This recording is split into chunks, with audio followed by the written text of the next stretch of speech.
pessoal, boa noite a todos que estão aqui, presentes nesse instituto, o pessoal que vai acompanhar depois a gravação. A gente vai estar falando hoje sobre um tema, né, espiritualidade, né, falar um pouco de como que é, né, a vida espiritual, a gente, né, como católico, a vida de oração. É um assunto bem amplo, né, aí eu anotei aqui, né, trouxe alguns pontos assim, que é o que vai dar para estar falando, né, porque não, né, é muito assunto e tal, depois aprofundar, vai ter umas, como fala, umas referências, né, mas já deve trazer alguns pontos, né.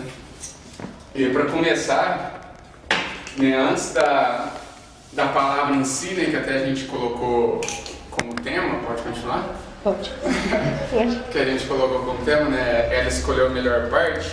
Eu quero trazer uma palavra aqui que eu acho que vai ser bem interessante, principalmente para os tempos que a gente está vivendo, né, porque é um tempo realmente de muita informação, né, informação de todo lado, né, e tal, todo mundo falando, todo mundo, né, se colocou realmente nesse, né, eu gosto de falar, no lugar de fala, né, a gente falando de todo lado e tal, e muitas vezes a gente fica perdido, né, tipo assim, o que está certo, né, porque a gente vê uma pessoa instruída falando, e de repente outra pessoa que é também instruída, mas contradizendo aquela lá. Aí de repente há um debate entre essas pessoas instruídas, que são até referência para nós, e a gente fica perdido, mas e aí, o que eu acredito? É aqui, mas eu gosto tanto dele, não, mas ele também está certo, parece aqui.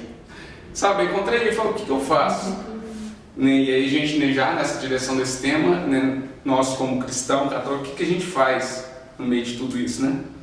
E é uma palavra que está lá em Mateus, capítulo 23, versículo 8 ao 12, que fala assim, ó, quanto a vós, não permitais que vos chamem Rabi, pois um só é o vosso mestre, e todos vós sois irmãos. A ninguém na terra chameis Pai, pois só tendes o Pai Celeste. Nem permitais que vos chamem guias, pois um só é vosso guia, Cristo.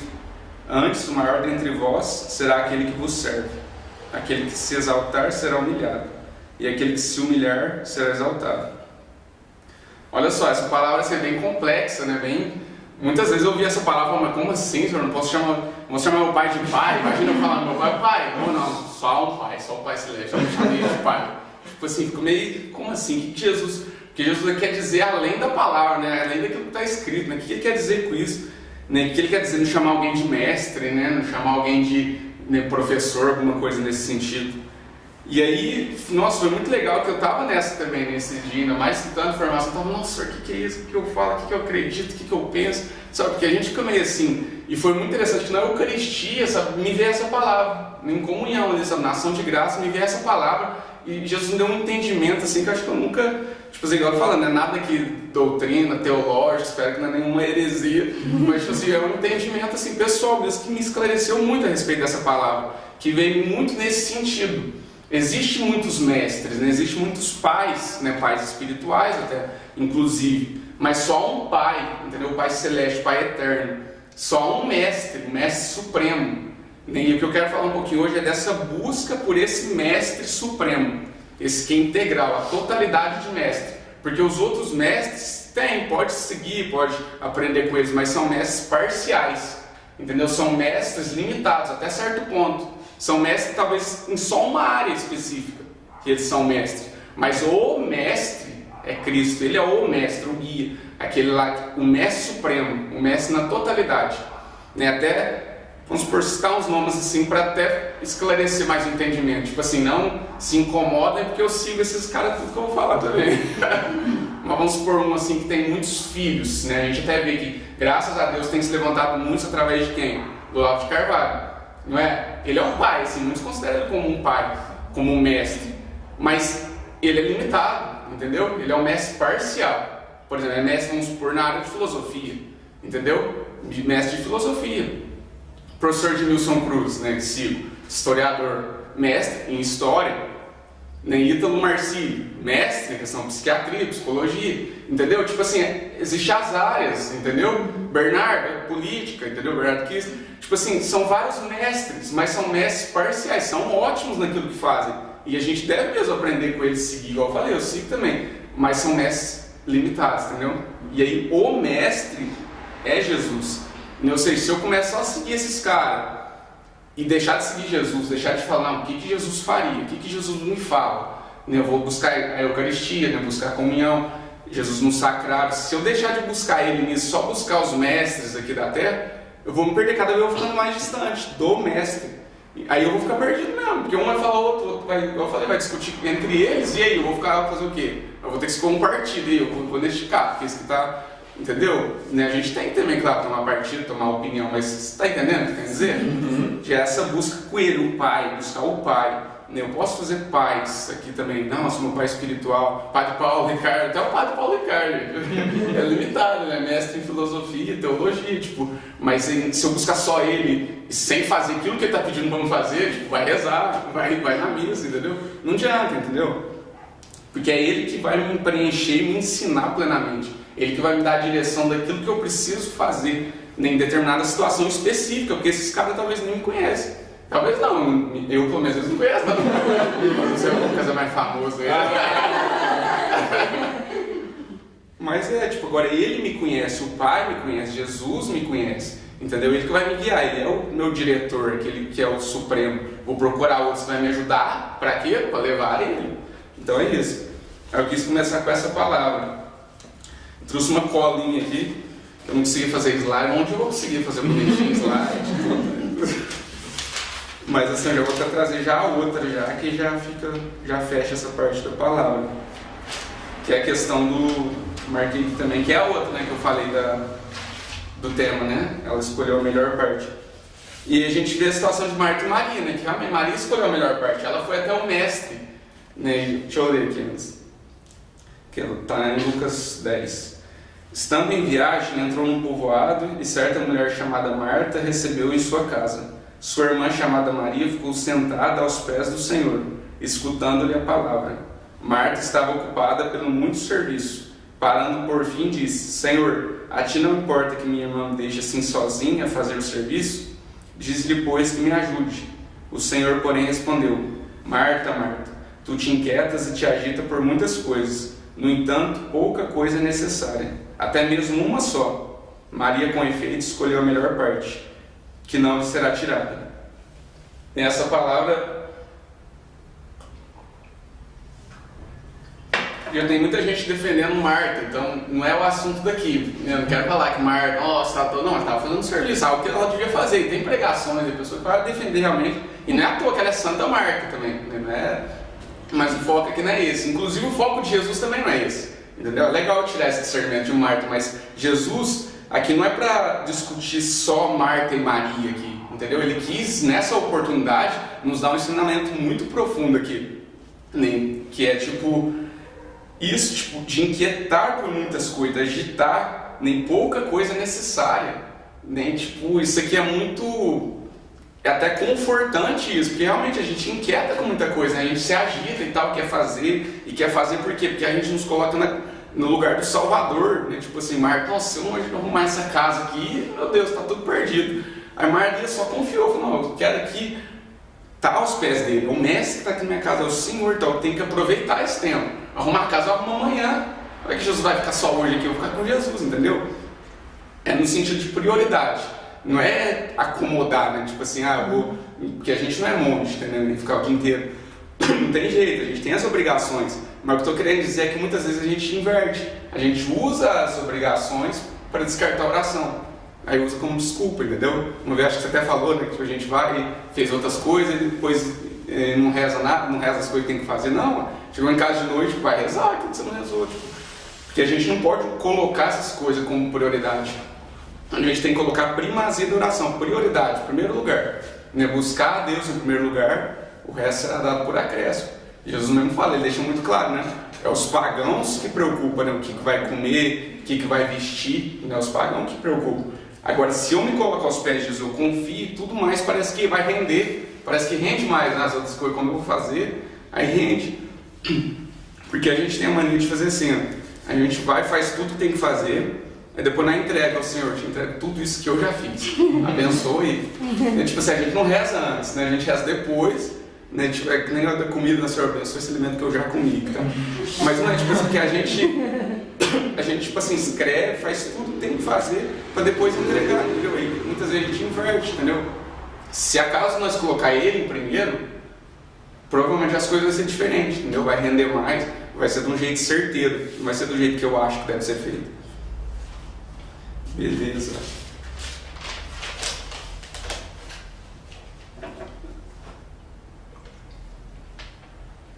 Eu quero falar da necessidade da oração. Eu vou usar um pouco aqui do Santa Fonte de Ligório. E o que é oração? A oração é isso, a elevação da alma a Deus. Isso é a oração. E tudo isso que eu estou falando já é nessa questão dessa espiritualidade, como viver essa vida de oração. E a necessidade de oração é por quê? Para criar essa intimidade. Porque eu posso fazer, outra palavra também que Jesus nos fala nesse sentido, é que eu posso chegar lá diante dele um dia e falar que eu fiz tudo que eu fiz, E aí o que ele fala lá? Tipo, nem te conheço. Tipo, nossa Senhor, mas eu preguei no teu nome, eu ensinei, eu formei, e tal, eu fiz caridade, fiz não sei o que, não, eu não te conheço. Por quê? O que quer dizer essa palavra? Porque eu não estava com ele, eu não tinha diálogo com ele, eu não conversava com ele, eu fazia as coisas para ele, mas estar com ele eu não estava, entendeu? É mais ou menos um patrão que nem tem um funcionário, faz lá, você está fazendo para mim, mas nunca foi na sala do patrão, entendeu? Eu trabalho aqui pro senhor faz 10 anos, eu não te conheço. É mais ou menos isso, entendeu? Por isso a necessidade. É uma comparação boa com isso aqui, que seria tipo um homem e uma mulher, assim. Aí o cara faz altas coisas, ele trabalha falando que vai sustentar ela, vai ter uma família que ama ela. Aí vai no cinema diversas coisas que falam que quer se preparar pra estar com ela, etc. Mas ele nunca tá lá com ela, assim. Então nunca que vai ter um relacionamento de verdade, assim. Não vai fazer sentido isso, né? Verdade, isso do casal é perfeito, porque o casal realmente representa essa união. E é muito bom isso mesmo, porque realmente não conhece, Não adianta só fazer e tal. Não, ele quer que a gente esteja perto dele, conhecer ele quer que nos conhecer. Ele já conhece, claro, é o Deus absoluto, mas ele quer que a gente esteja na presença dele. Porque senão imagina isso, que palavra forte, não te conheço, imagina, vai chegar lá suando de tanto fazer as coisas, Tipo assim, muito forte, nem Moisés atravessa o deserto, aguenta as murmurações do povo, você não vai entrar na terra prometida. Tipo assim, não é mais ou menos assim. E aí, esse aqui é o livrinho de Santa Fonte de Ligório, do grande meio da oração. Isso que é muito bom, que é um bônus da Bíblia Católica, Vem um livrão e tem esse aqui que é muito forte. Que é no capítulo 1 aqui já, a necessidade da oração. Eu vou destacar alguns pontos aqui. E fala, a oração é necessária para a salvação. E aí começa, da necessidade do meio, a oração é esse meio. Aí fala, foi um grande erro dos pelagianos afirmar que a oração não é necessária para alcançar a salvação. Dizia o mestre deles, o ímpio Pelágio, que o homem somente se perde se deixar de reconhecer as verdades necessárias a serem sabidas. Ele não queria saber de rezar. Ele até põe que grande coisa. A respeito disso dizia Santo Agostinho, Pelágio desejava tratar de qualquer assunto, salvo a oração. Então, é isso, sabe? Para começar, ele já fala disso, citando Pelágio, porque isso é a heresia do pelagianismo, Tipo, é só as obras, só fazer e tal. E é interessante que a igreja sempre combateu as heresias. Depois veio o protestantismo, Lutero é só a graça. Entendeu? Os extremos, Tipo, uma só a graça, outra é só as obras, só fazer e na força não vai ser salvo. Então, não, é os dois, Entendeu? A igreja católica é sabedoria, entendeu? Precisa rezar. E aqui Santa Fonte destaca muito isso, da oração como um meio para a salvação. Aí ele cita algumas palavras aqui, não importa orar sempre e não cessar de fazer, vigiar e orar, pedir-vos será dado. E quantas vezes também São Paulo disse, orar sem cessar, orar sempre. Aí outra parte aqui, não se pode negar que a oração aos adultos é necessária para a salvação, sem incorrer em erro de fé. É o que consta nas Sagradas Escrituras de modo evidente, que a oração é o único meio para obter os auxílios necessários à salvação. Como Jesus disse, sem mim nada podeis fazer. E aí fala que a gente aqui não pode nem pensar no bem, nem pensar em fazer algo bom se não fosse com Jesus. Sem mim nada podeis fazer, nada mesmo, entendeu? Até as boas ideias, até fazer, só de pensar, sabe? É claro, ele convida a vontade, Só de se ter vontade de fazer alguma coisa, uma evangelização, já vem dele, preciso dele. Se não podemos, pois, nem mesmo pensar no bem, tampouco desejá-lo. Se alguém disser que sem uma prévia inspiração e auxílio do Espírito Santo, o homem pode crer, esperar, amar ou se arrepender, como se necessita para obter a graça da justificação, seja excomungado. Isso que é o Concílio de Trento que falou. E Papa Leão I: nós não fazemos bem algum fora aquilo que Deus faz nos operar pela sua graça. Nem algo muito interessante que ele cita o autor, não fala o nome do autor aqui, de obra imperfeita que chama, que fala assim: ao falar dos animais, diz que o Senhor providenciou a uns a rapidez, a outros as garras e a alguns apenas, para que pudessem assim conservar a própria vida. Mas o homem, no entanto, foi formado em tal estado para que somente Deus fosse a sua força. Ele não deu esses instrumentos, as garras, não, essa total dependência de Deus ele deu. Portanto, a razão que nos faz ter a certeza, conforme o doutor evangélico, não, o doutor angélico, da necessidade da oração é esta: nós, para nos salvarmos, devemos combater e vencer, pois o que combate nos jogos públicos não é coroado, senão depois que combateu segundo as regras. Logo, sem oração, não há salvação. É aquela famosa frase dele, né? Santa Fonte de Ligório: quem reza se salva, quem não reza se condena. Então é isso, é a necessidade da oração. A gente entendeu que ela é necessária para a salvação. Tipo assim, não é um algo a mais, entendeu? Tipo, vou rezar porque faz parte. Não, tipo, é fundamental. Sem ela, você pode fazer o que for, entendeu? Aí você vai ser um filantropo, você vai ser um altruísta, você vai ser fazer várias coisas, solidário, tudo, mas se não tem oração, inclusive os santos, olha os santos. Por que eles foram santos? Porque eles rezavam. Não foi só porque eles fez grandes coisas, fizeram grandes obras, mas o que fez deles santos é a oração, porque sem oração eles iam ser só um benfeitor e tal. É a oração que faz o santo.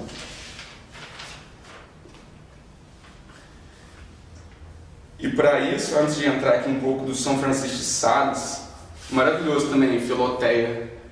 Francisco de Sales, você vê nele o colérico dele nas coisas que ele fala. Mas aí, para isso, para entrar nessa dinâmica da oração, preciso fé. E vai entrar o quê? Uma grande batalha, né? Realmente a batalha espiritual. Não tem como a gente não falar que a gente tipo, carne e espírito nessa luta, é um combate. Porque dificilmente, não é todo dia que a gente está disposto a rezar, né? E tipo assim, o demônio sabe disso.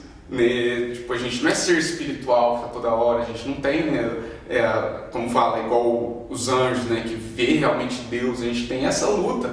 Por isso que a gente tem que pedir para iluminar a inteligência, convidar a vontade e essa luta, esse combate, né?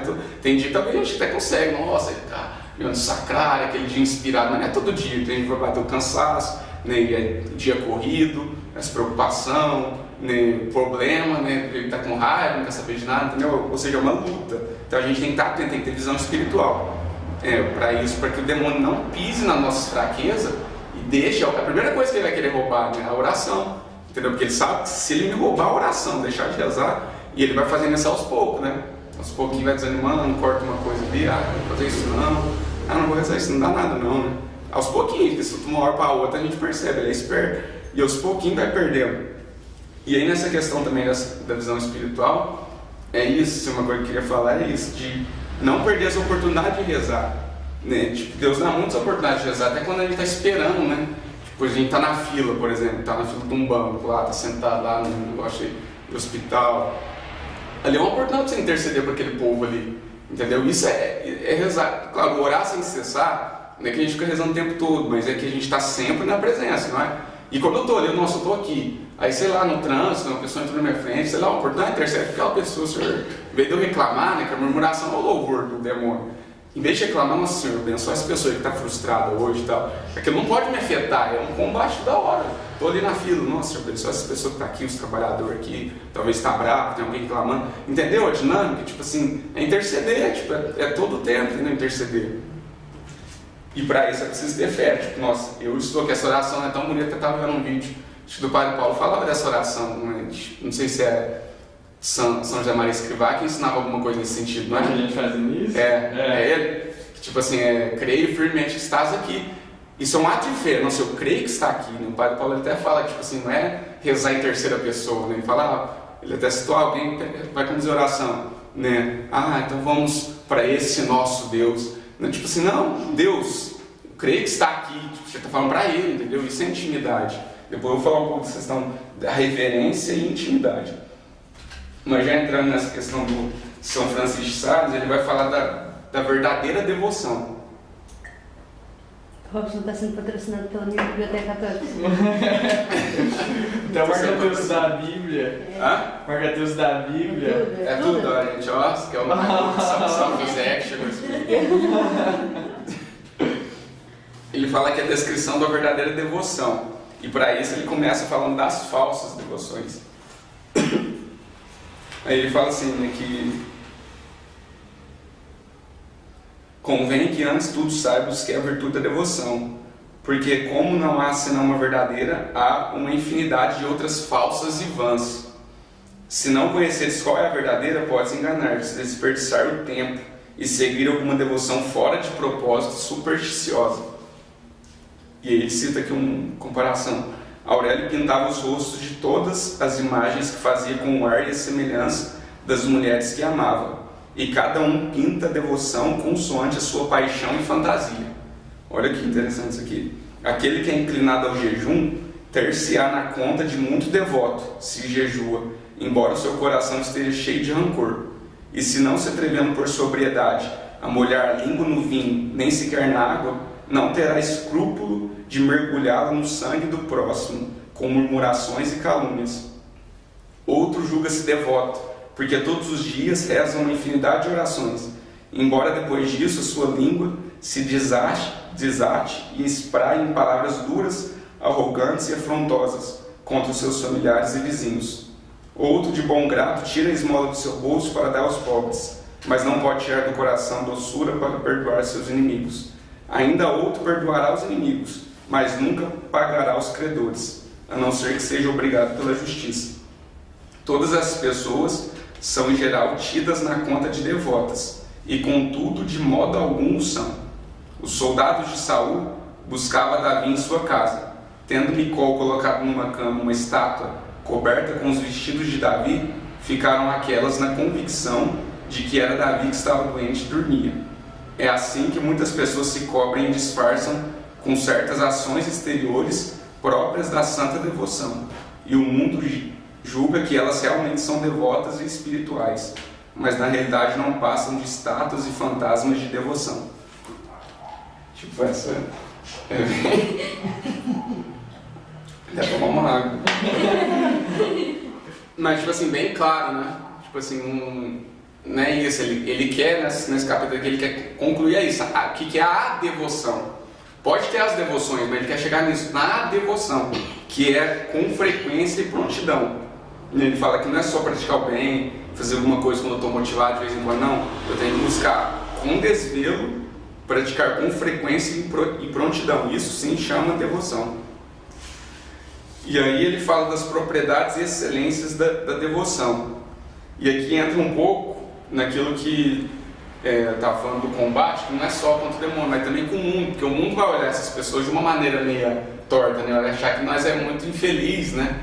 Tipo assim, muito triste, numa que vida chata, né? Que você tem que deixar tudo, né? Porque é um dos processos, a mortificação dos sentidos, né? A primeira fase da noite no São João da Cruz, né? A mortificação dos sentidos, porque eu preciso de combater isso.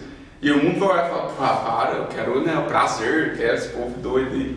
E ele fala, tipo, vê o mundo que os devotos jejuam, rezam, sofrem as injúrias, assistem ao doente, dão aos pobres, velam, refreiam a cólera, reprimem e abafam as suas paixões, se privam dos prazeres sensuais e fazem estas e outras ações que em si mesmos e pela sua própria essência e qualidade são ásperas e rigorosas. Mas o mundo não vê a devoção interior e cordial, que torna todas essas ações agradáveis, suaves e fáceis.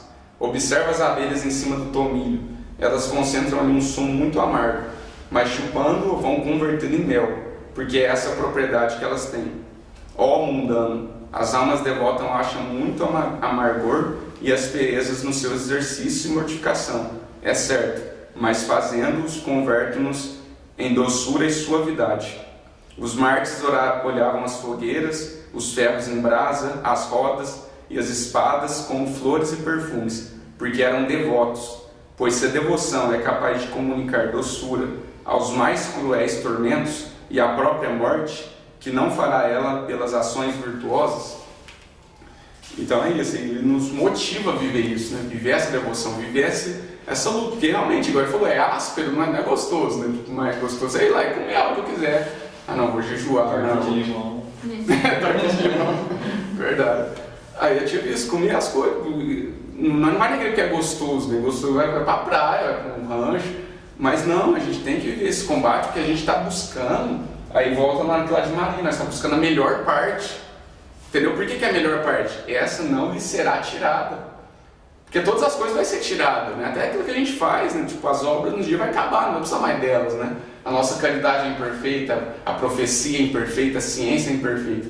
Mas quando chegar o perfeito, né? Tudo imperfeito desaparece. Então, vai ficar o que? A caridade, vai ficar só o amor, vai ficar só aquilo que realmente é eterno, que eu só vou encontrar aos pés de Jesus. Essa é a melhor parte. E essa parte aqui é muito importante, já fechando essa parte de Francisco de Sales, né, que fala assim, a devoção é necessária para toda espécie de estados e profissões.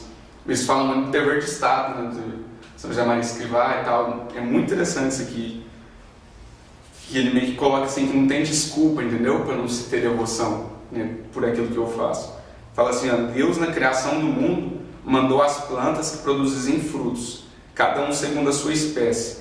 E assim também manda aos cristãos, que são as plantas vivas da sua igreja, que produzam frutos de devoção, cada um segundo a sua vocação e estado.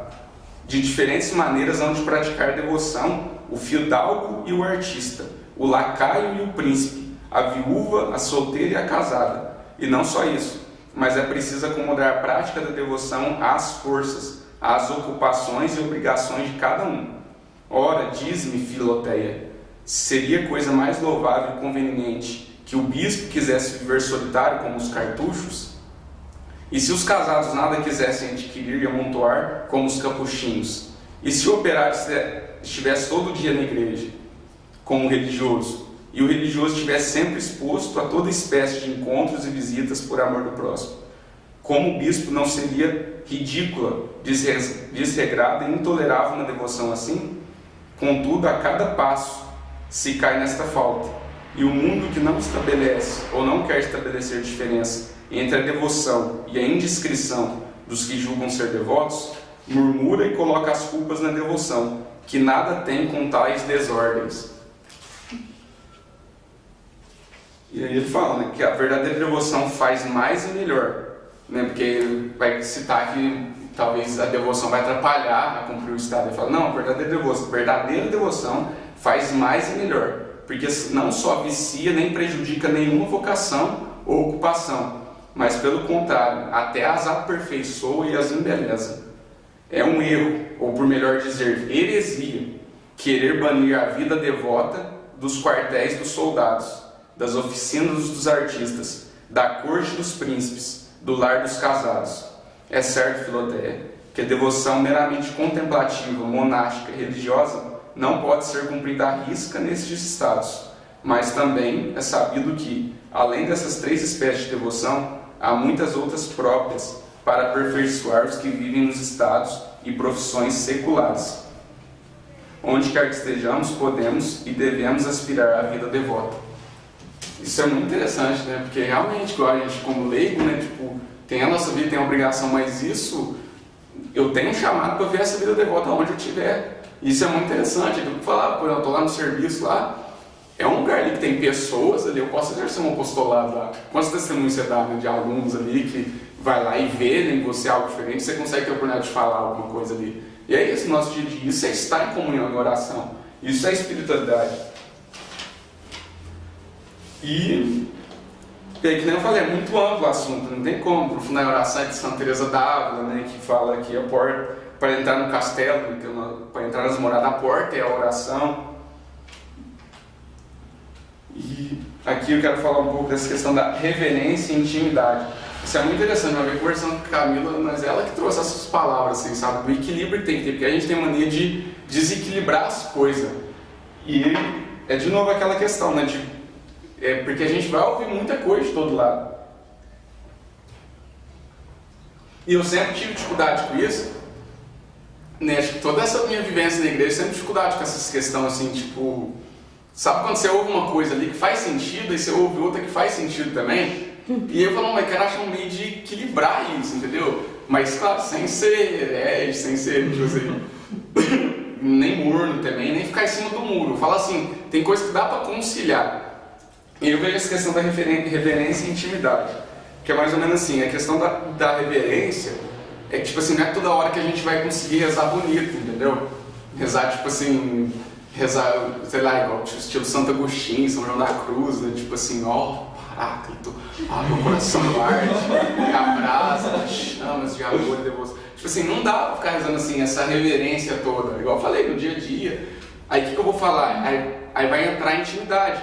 E aí o que acontece? Um extremo e outro vai dar problema. Porque sem muita intimidade, aí tipo assim, vai perder a reverência, aí você vai esquecer que é Deus. Você vai achar que é tipo um primo seu ali, vai falar de qualquer jeito. Né? Aí você não vai tirar as sandálias, né? Nem Moisés para entrar no território santo. Vai ser de qualquer jeito, não. E sem intimidade também vai ficar uma coisa muito robótica, muito distante.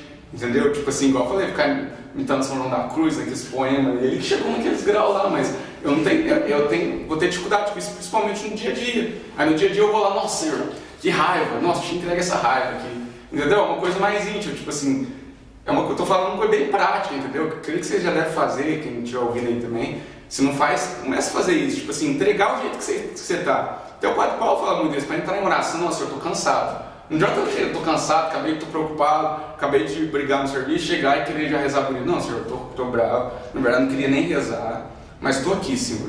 Entrega minhas preocupações, entrega essa minha raiva, vem me acalmando, entendeu? Isso é intimidade, entendeu? Tipo assim, é que lá, eu já não se chamo servo, se chama amigos, porque o servo não sabe o que o patrão faz, agora o amigo sabe. E ele quer nos revelar essas coisas, entendeu? Ele quer saber o que está dentro de nós, ele quer escutar a gente falando e ele quer também revelar as coisas eternas para nós. Então ele precisa da intimidade, então é os dois, entendeu?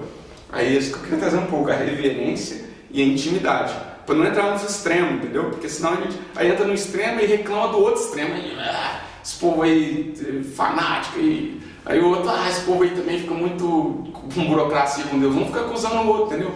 Mas peraí, não dá para mim ter os dois, eu sei que é Deus, e ao mesmo tempo eu posso conversar com ele, entendeu?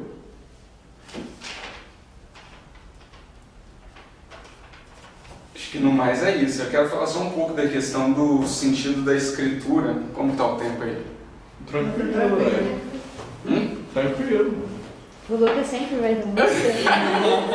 Eu ficaria até 10 horas se o pessoal não anima. Tipo assim, a vida de oração, né? Não tem. Aí é muito, tipo assim, na prática, aquilo que a gente já viu em muitos grupos, né? Cada igreja direciona isso, por exemplo, a questão do terço, tudo isso são devoções, né? Tipo, terço, né? Confissão, a Sagrada Eucaristia, né? Se possível até todos os dias, confissão, qual mais? Não, estou falando assim, os mais comuns, jejum, né? Tudo isso, e o estudo da palavra.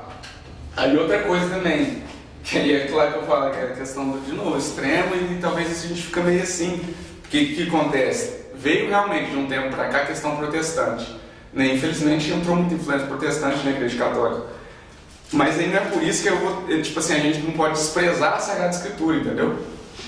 Tipo assim, porque talvez a gente lê tanta coisa e a Bíblia fica de lado, que tipo assim, não vou estudar não, principalmente o Antigo Testamento, né? Tipo assim, não, isso aí não é coisa de católico, ficar estudando Bíblia, não. A gente acaba tirando uma coisa que é básica, um dos pilares, Sagrada Escritura, tradição e o magistério. Talvez a gente fica muito na tradição do magistério, esquece da Bíblia. Eu falei das umas, mas não sei falar nas outras, eu já faz terço e tal. Jejum que eu tô falando das 5 pedrinhas, porque tem muitas comunidades, grupo que vive 5 pedrinhas. Mas é isso, é o jejum semanal, confissão mensal, no mínimo, o estudo da palavra diário, o terciário, comunhão e confissão. Não, qual que é o outro? Agora eu esqueci. Foi 5 anos. Já foi 5. E aí eu quero falar um pouco da palavra, porque pra mim é muito importante, eu acho que é uma coisa pessoal. Quando eu fico sem buscar a palavra, parece que faz falta, entendeu? Porque é um momento que eu tenho uma oração, mas, tipo assim, é que lá que eles, até muitos assim, diretor espiritual, pessoa da formação, ensina isso, que tem as devoções, mas eu preciso de rezar além disso. Por exemplo, nossa, eu vou rezar o terço. Até vi um vídeo também, o Padre Paulo, que ele fala que muitas vezes a gente não progride porque a gente fica no suficiente. Ele fala a oração como esse fogo que tem que colocar brasa, lenha todo dia. Aí ele fala que muitas vezes a gente não progride porque a gente só coloca lenha suficiente para não apagar. não apaga, mas também não progride, entendeu? Eu fico na mesma. E aí, precisa daquilo além das devoções, tipo assim, eu vou rezar o terço, beleza, mas aquele momento, tipo assim, nossa, eu vou entrar numa contemplação, uma meditação. Eu falo assim de mim, a palavra me ajuda nisso, entendeu? Porque eu pego a questão da palavra e ali com ela me dá uma direção, eu consigo fazer uma oração nesse sentido, de meditar, de contemplar, de parar nem que seja meia hora ali, de ficar ali meditando, entendeu? Não é rezando o terço, não é rezando a ladainha, não é rezando nisso, é eu e Deus, entendeu? E aí isso ajudou o catecismo lá, foi perfeito, nossa, confirmou, porque foi justo aquilo que você mandou hoje, né? Que é aquele parágrafo que eu ia falar, que é a questão do sentido da escritura, que é literal e espiritual.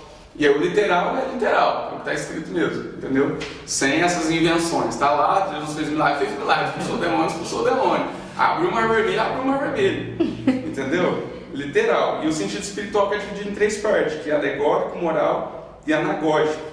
Isso é muito interessante, porque tipo assim, o alegórico é tipo assim, tudo voltando para Jesus. Inclusive o evangelho de hoje, né? Tipo a exaltação da cruz. Jesus mesmo falou de uma alegoria ali. Assim como Moisés levantou a serpente no deserto, o filho do homem tem que se levantar. Né? Por quê? Aquele que olhava para a serpente era curado. Né? E aquele que olha para a cruz de Cristo não salvou. Isso é uma alegoria muito, uma das mais, muito bonita assim de ver. Porque eles eram picados pela serpente. E de repente você vai fazer uma serpente. Tipo assim, aquilo que picou, aquilo que foi o motivo da morte, você vai olhar para a serpente e você vai ser curado. E é isso, Jesus na cruz se fez pecado. Morreu o pecado na cruz, ou seja, quando ele foi levantado, ao olhar para eles fazendo pecado, ali está a salvação. Ou seja, como se fosse aquilo lá, né? Até a questão da cobra tem esse simbolismo também, né? Para me curar do veneno, para me curar do mordida é o próprio veneno. Ó, pra você ver, tipo assim, Deus, desde lá da eternidade, ele já pensava nisso, já mandou levantar, quem olhasse para a serpente ia ser salvo. E isso é uma alegoria, entendeu? Quando você lá no Antigo Testamento já prefigurava algo ligado a Cristo. Né? No catecismo fala também da questão da passagem do Mar Vermelho. Isso prefigura o batismo e várias coisas, saída do povo do Egito, essa libertação do pecado, e aí na Terra Prometida, nós caminhamos para essa Terra Prometida, para um dia chegar, nós caminhamos no deserto, para um dia chegar na Terra Prometida. Eucaristia, o maná, né? O maná, a Eucaristia, né? Todas essas ligações. E aí quando a gente olha para isso, o centro da Bíblia é Jesus.